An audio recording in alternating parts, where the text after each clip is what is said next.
Hey guys, how are you doing today? This is a pretty interesting video, and it comes from the book Labyrinth of Evil, page 70 to 71, chapter 12. Now this book, for those who don't know, is a Legends book, well, I guess after Disney bought Lucasfilm, is now a Legends book, which takes place between episode 2 and episode 3. Now while I like to cover theories, this one isn't my own.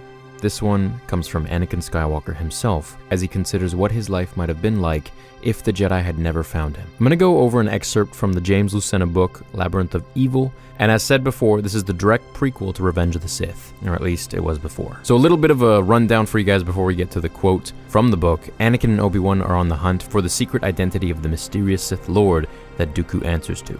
So while Obi-Wan and Yoda went off to discuss their next moves, Anakin remained behind the guard over a clue they had uncovered in their search for the Dark Lord, Viceroy Nute Gunray's Mech-No-Chair, which the Nemoidian uses to communicate to Darth Sidious with. But while he watches over the Sith technology, the young Jedi's mind begins to wander, as a remark, meant to be a joke by Obi-Wan earlier, had stung more than Anakin would like to admit. Maybe Qui-Gon should have left you at Watto's junk shop. Obi-Wan's little joke, but the words had stung for some reason. Probably because of Anakin's own musings about what might have become of him had the Jedi not been forced to land on Tatooine to find a replacement part for Padme's starship. It wasn't hard to imagine himself stuck in Mos Espa, with his mom, with C-3PO, without the bright shell he now wore. No. At 9 years of age, he had been an expert pod racer. By 21, he would have been a galactic champion. With or without Qui-Gon's or Watto's help, he would have eventually have won the Boonta Eve race, and his reputation would have been made.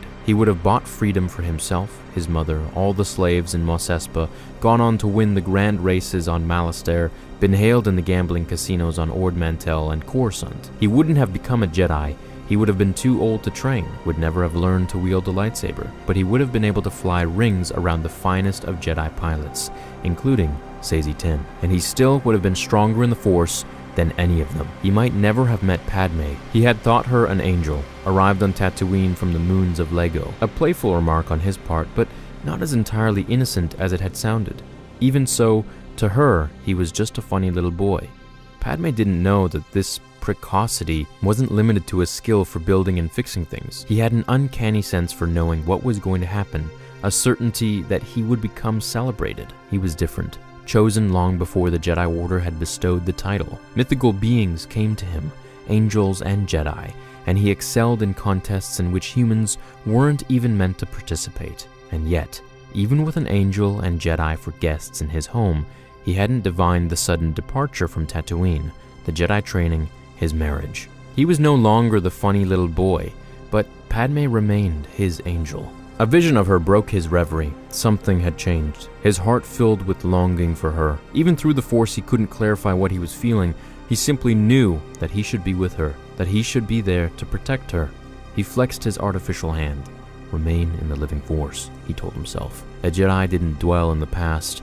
A Jedi surrendered attachment to persons and things that passed out of his or her life. A Jedi didn't fantasize or think, what if? And that's where it ends. So, what do you guys think? Obviously, what-if scenarios don't exist in Star Wars, or at least they shouldn't exist for Jedi. So, this part where it says something that changed and suddenly left Anakin longing for Padme, I think this is the first time the Force begins to reveal to him the vision of his wife's death. Now, it's a common fan theory that Palpatine planted this vision in his head, which might be true, but I also feel like it was destiny for him to turn into Darth Vader. We also get an insight to his self-confidence, which then gradually transforms into outright arrogance with the whole mythical beings, angels, and Jedi coming to him because of how unique he is.